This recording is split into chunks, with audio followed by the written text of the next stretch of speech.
People once paid strangers to shoot peas at their windows just to wake up on time. Before the invention of alarm clocks, entire neighborhoods relied on knocker-uppers to make sure they didn't sleep through their shifts.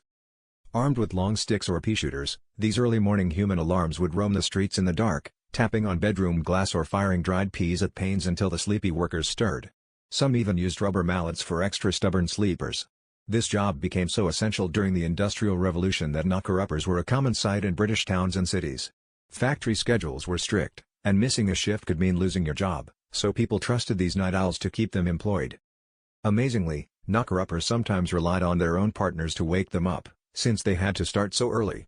And with no snooze button, if you missed the knock, you were out of luck.